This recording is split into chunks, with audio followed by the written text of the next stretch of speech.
ఆత్మీయ బంధుమిత్రులకు నమస్సుమాంజలులు.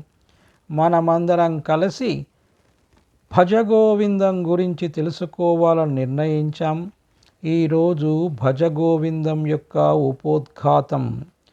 శుక్లాంబరధరం విష్ణుం శశివర్ణం చతుర్భుజం ప్రసన్నవదనం ధ్యాయేత్ సర్వవిఘ్నోపశాంతయే. శ్రీ జగద్గురు ఆదిశంకరాచార్య విరచితము భజగోవింద స్తోత్రము.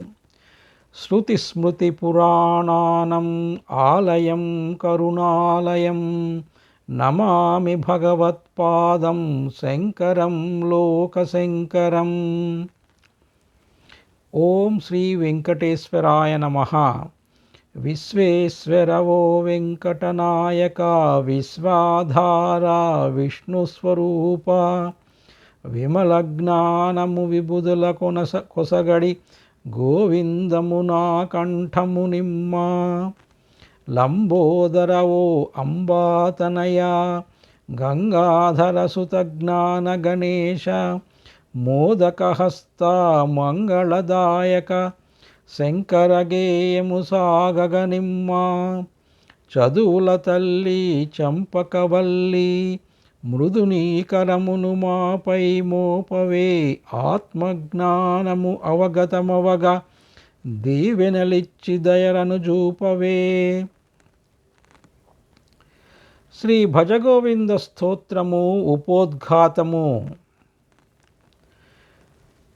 శ్రీ విద్యా ప్రకాశానందగిరి స్వాముల వారిచే భజగోవింద స్తోత్ర వివరణము. వేదాంగముల విహిత విజ్ఞానులు విద్యా ప్రకాశులు విశ్వగురువులు వీరు. వీరి పదముల యందు వాలి ప్రార్థించిన విశ్వజ్ఞానము ఎల్లా విదితమగు తథ్యము. జీవి అనే ఈ విహంగానికి భక్తి జ్ఞానము అనేవి ఇరు రెక్కల లాంటివి. ఇవి రెండూ బలంగా ఉంటే గాని ఈ జీవన విహంగం భగవత్ముఖంగా పయనించలేదు.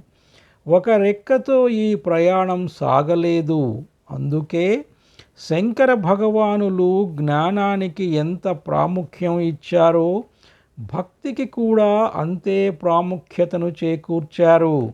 ఆ కారణంగానే స్వామి ఎన్నో స్తోత్రాలను రచించి మనకందించారు. ఈ సంసార మోహంలో పడ్డ జీవితం యొక్క పరమార్థం మరచి దారి తప్పి గమ్యం మరిచిపోతాడు. సంపదల సముపార్జనే జీవిత పరమార్థంగా భావించి ఎన్నో అకృత్యాలకు పాల్పడుతాడు. ఈ సంసారంలో ప్రతి ప్రాణి చేస్తున్న జీవకార్య భాగాలు పుట్టుట, పెరుగుట, ఆహార సంపార్జన, తినుట, తాగుట, నిద్రించుట, క్రీడించుట, శరీర సుఖము, సంతానోత్పత్తి చేయుట. మానవుడు ఈ జీవుల కన్నా ఇంకొక మెట్టు దిగజారి సంపాదన అనే వ్యసనంలో చిక్కుకొని పరమార్థం పూర్తిగా మరచిన దయనీయ స్థితికి చేరాడు.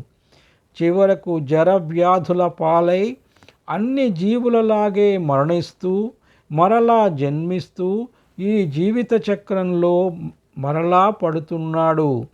కేవలం జన్మకు ధరించే శరీరం మాత్రమే వేరు. ప్రతి ప్రాణి ఒకే విధమైన జీవకార్యాలు చేస్తుంటే మనిషికి, మానుకు, మృగానికి తేడా ఏమిటి? అన్ని జీవులకు లేనిది మనిషికి మాత్రమే ఉన్నది కేవలం జ్ఞానం.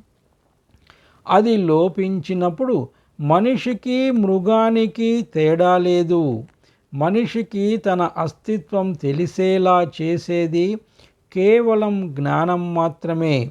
అలా మనిషి తన అస్తిత్వం తెలుసుకోలేనప్పుడు మానవ జన్మకు సార్థకత ఏమిటి?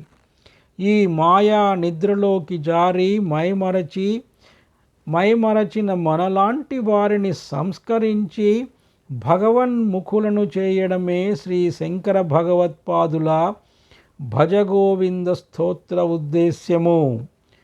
కాలడి గ్రామంలో సాక్షాత్తు శంభుని అంశలో పుట్టి పిన్న వయసులోనే అపార జ్ఞాన సాగరాన్ని ఔపోసన పట్టిన ప్రజ్ఞామూర్తి భగవత్పాదులు శ్రీ ఆదిశంకరులు.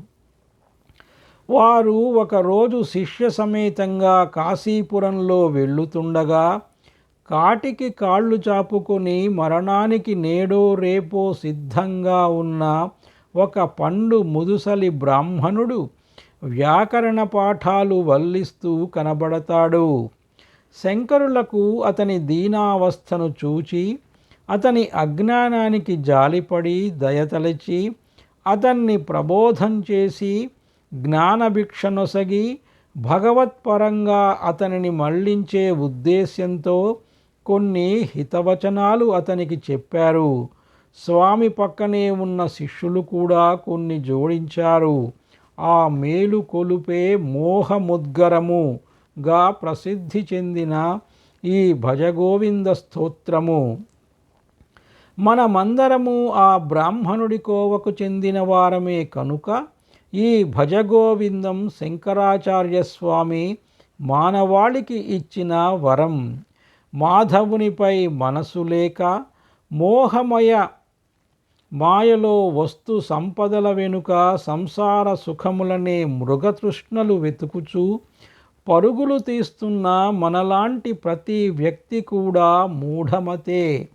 అందుకే స్వామి ఆ వృద్ధ బ్రాహ్మణుణ్ణి మూఢమతే అని సంబోధించి ఒక్క వాక్యంలోనే కర్తవ్య పదాన్ని వివరించారు.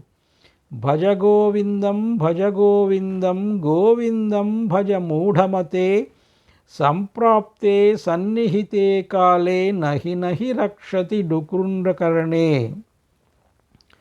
నహి నహి రక్షతి డుకృన్కరణే. మూర్ఖుడా, ఓ వృద్ధుడా, గోవిందుని స్మరింపుము. ఈ తరుణంలో, ఈ అవసాన దశలో, ఈ వృద్ధావస్థలో ఈ వ్యాకరణ గ్రంథము డుకృన్కరణే పఠనం మననం కంఠస్థం నీ బ్రతుకును ఉద్ధరించదు. నీ కంఠానికి యమపాశం ఏ క్షణంలోనైనా తగలొచ్చు. అప్పుడు ఈ వ్యాకరణ పాఠం నిన్ను రక్షింపజాలదు. తస్మాత్ జాగ్రత్త అని ప్రబోధించారు. ఈ ప్రబోధం మన అందరికీ వర్తిస్తుంది. మనలాంటి సాధారణ జనులు ఈ వస్తు విషయ ప్రలోభం నుంచి బయటపడాలంటే ఈ ప్రబోధం మనకందరికీ అర్థమగు రీతిలో ఉండాలనే ఉద్దేశంతో సుఖబ్రహ్మాశ్రమ సంస్థాపకులు గురుపుంగవులు శ్రీ విద్యా ప్రకాశానందగిరి స్వాముల వారు భజగోవిందాన్ని సులభ శైలిలో వివరించారు. వారి వివరణ ఆధారంగా చేసుకొని పాడుకునేందుకు అనువుగా ఉండాలనే భావనతో ఈ చిన్ని ప్రయత్నాన్ని మీ ముందు ఉంచుతున్నాను. ఇంతటితో శ్రీ భజగోవింద స్తోత్రం ఉపోద్ఘాతం సమాప్తం. సర్వే జనా సుఖినో భవంతు. స్వస్తి. ఓం శ్రీమాత్రే నమః.